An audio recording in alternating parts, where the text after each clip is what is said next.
नमस्ते दोस्तों, मैं राहुल और आप सभी का स्वागत है आपकी अपने YouTube चैनल आईसी मंत्रा पर। यूपीपीसीएस ने मेंस का नोटिफिकेशन रिलीज कर दिया है। तो मेंस का फॉर्म आपको किस तरह से फिल करना है, कौन कौन से इंपॉर्टेंट डॉक्यूमेंट है जो कि आपको मेंस के फॉर्म में अपलोड करने हैं, और वो कौन सी गलती है, अगर आपने वो गलती कर दी तो आपकी एप्लीकेशन को आयोग रिजेक्ट कर देगा। ये बात आयोग ने बिल्कुल क्लियर बोल दिया है अपने इस नोटिस में। तो सबसे पहले हम चलते हैं नोटिस पर। तो ये नोटिस आज का ही है, 7 मार्च 2025 का ये नोटिस है। और इस नोटिस में सबसे पहले आयोग ने ये बोला है कि मेंस का फॉर्म फिल करने के लिए आपको हमारी वेबसाइट पर जाना है, और वेबसाइट का जो होम पेज है वहीं पर आपको सबसे पहले कहाँ क्लिक करना है, यहाँ पर, है ना।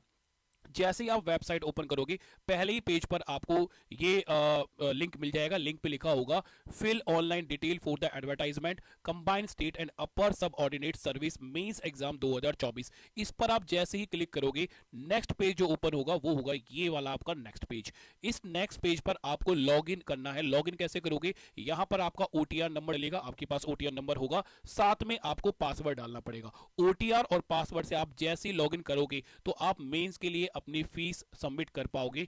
और यही बात पहले पैराग्राफ में आयोग ने बोला है, राइट, कि जैसे ही आप यहां पर लॉगिन कर लोगे तो आप फीस के लिए प्रोसेस कर पाओगे। और फीस आप एसबीआई एमओपीसी पोर्टल से debit card, credit card, net banking किसी भी तरह से आप अपनी पेमेंट कर सकते हो। कहने का मतलब यह है कि आयोग को आप किसी भी तरह से पैसा भेज सकते हो, आयोग लेने को तैयार है।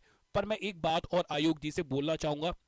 बात क्या, मैं रिक्वेस्ट करना चाहूंगा कि ऐसे स्टूडेंट जो कि प्रीलिम्स में जिनको आपने फेल कर दिया है और वो एक छोटी सी डिमांड कर रहे हैं कि प्लीज आप मॉडिफाई जो की है, उनकी कट ऑफ है, केवल ये दो चीज आप वेबसाइट पर डाल दीजिए। तो आयोग जी प्लीज आप ये काम भी कर दीजिए, ताकि जिन स्टूडेंट्स को आपने फेल किया है उनको कम से कम ये बात तो पता चल जाए कि वो फेल हुए हैं तो कैसे हुए हैं। ये अच्छी बात है कि आपने मेंस के लिए एप्लीकेशन फॉर्म ओपन कर दिए, बहुत अच्छी बात है। बट उन स्टूडेंट्स के बारे में जरा सोचिए, अगर कोई भी गड़बड़ नहीं है ना, अगर रिजल्ट में कोई भी स्कैम नहीं हुआ है तो अपलोड करने में मुझे नहीं लगता कि कोई प्रॉब्लम है, वो आपको अपलोड कर देनी चाहिए।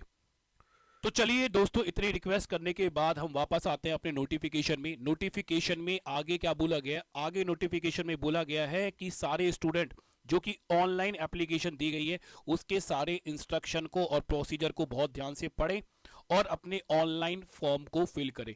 ऑनलाइन फॉर्म को फिल करने के बाद एक बार रीचेक कर लें, और रीचेक करने के बाद ही इसको सेव करें।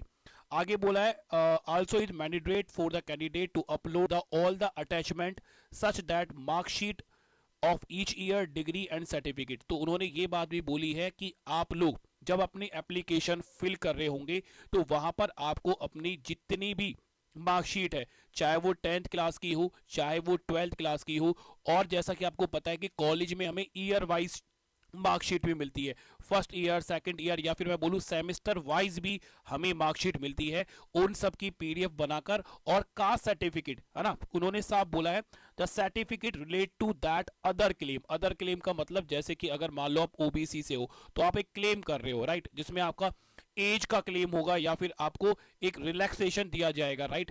तो वो सारे के सारे सर्टिफिकेट के आपको पीडीएफ बनाने हैं। ये सारे इंपॉर्टेंट डॉक्यूमेंट है, मैं दोबारा बता रहा हूं, 10th class, 12th class, degree आपकी, राइट, और डिग्री के साथ साथ जो आपको ईयर वाइज मार्कशीट मिली है उस सभी मार्कशीट को, कास्ट सर्टिफिकेट को, इन सब की आपको पीडीएफ बनानी है, और पीडीएफ बनाकर आपको अपलोड कर देनी है। सबका साइज कितना होना चाहिए, 2 MB तक होना चाहिए। 2 MB से अगर बड़ा साइज हुआ तो आयोग इसको एक्सेप्ट नहीं करेगा। तो आप कोशिश करना कि जितनी भी आप फाइल पीडीएफ की फॉर्म में बनाओ उसकी जो साइज है वो 2 MB तक होना चाहिए, और ये आपको सबमिशन करना है 24 मार्च तक। तो मैं आपसे यहां पर एक रिक्वेस्ट और करना चाहूंगा कि 24 मार्च का वेट मत करना, राइट। कल या परसों तक अपने ये सारे एप्लीकेशन और ये सारे डॉक्यूमेंट को फिल कर देना, क्योंकि आयोग की जो वेबसाइट है वो भी आयोग की तरह है, पता नहीं कब जाकर डाउन हो जाए और आपकी ये सारी डॉक्यूमेंट और एप्लीकेशन फिल ना हो पाए। तो लास्ट डेट का आपको वेट नहीं करना है। आगे पढ़ते हैं, और आगे बोला गया है कि अगर आपसे कोई गलती हो जाती है सबमिट करने में तो आप उसको एडिट कर सकते हो, बट ये एडिट या फिर ये मॉडिफाई केवल आप एक बार ही कर सकते हो। कैसे आपको एडिट करना है, सेम आपको वेबसाइट पर जाना है, और वेबसाइट पर पहुंचने के बाद आप ये जो बिल्कुल पहला पेज आएगा, पहले पेज में आप यहां सेकंड पॉइंट पर देखोगे click the modify online detail after the submission of advertisement combine state upper subordinate service mains 2024। तो आपने जो ये एप्लीकेशन फिल करी है, अगर आपने इसमें आपको लग रहा है कि यार मेरे से ये गलती हो गई है, तो आप उसको मॉडिफाई कर सकते हो। बट याद रखना, एक बार ही, आयोग बस आपको एक बार ही चांस देगा। कि यहां तक आपको सारी बातें समझ में आ गई होगी। तो चलिए आगे अपने नोटिस को पढ़ते हैं और आगे नोटिस में क्या बोला गया है। तो पॉइंट नंबर 3 में क्या बोला गया है कि आपने जो एप्लीकेशन फॉर्म फिल किया, उस एप्लीकेशन फॉर्म को आपको सेव करना है, डाउनलोड करना है। डाउनलोड करने के बाद आपको सारे के सारे पेजेस के प्रिंट निकलवाने हैं। प्रिंट निकलवाने के बाद याद रखना, सेल्फ अटैच करना है। बहुत इंपॉर्टेंट पॉइंट है, सेल्फ अटैच करना है आपको सारे के सारे पेजेस, जो आपकी 10th है, 12th है, 11th तो नहीं जाती, 10th 12th सर्टिफिकेट जो है, जितने भी इंपॉर्टेंट डॉक्यूमेंट है उनको सेल्फ अटैच कर कर इनवलप में डालना है और आपको आयोग के पास इनको भेजना है। ठीक है, तो ये आप एड्रेस है, आप देख सकते हो, सचिव उत्तर प्रदेश लोक सेवा आयोग, यहाँ पर आपको भेजना है। या फिर आप खुद भी जाकर वहां पर सबमिट कर सकते हो गेट नंबर 3 पर। राइट, तो आपको जैसा भी सही लगे उस तरह से आप इसको सबमिट कर सकते हो। बट अगर आप इसको भेज रहे हो तो मैं आपको ये बोलूंगा कि जल्दी भेजो, क्योंकि पहुंचने में भी 4 से लेकर 6 दिन का टाइम लग जाता है। राइट, जब हमने ऑब्जेक्शन फॉर्म भिजवाए थे बच्चों के, तो कई सारे बच्चों के ऑब्जेक्शन फॉर्म पहुंचे ही नहीं थे 8-8 दिनों के बाद भी। तो थोड़ा जल्दी करना, ताकि अगर सीधी सी बात है कि अगर ये उन्होंने एक डेट दे रखी है 1 अप्रैल के बाद, अगर आपका कोई भी एप्लीकेशन या फिर आपका इनवलप वहां पर पहुंचता है तो आयोग उसे एक्सेप्ट नहीं करेगा और भाई उसको कूड़े में फेंक दिया जाएगा। हम पॉइंट नंबर 4 के बारे में बोले तो पॉइंट नंबर 4 में बोला है, apart from this, caste certificate of candidate submit in the connection with the reservation claim will also be accept in digital form. ठीक है, डिजिटल फॉर्म में भी एक्सेप्ट कर लिया जाएगा, but residence certificate is necessary.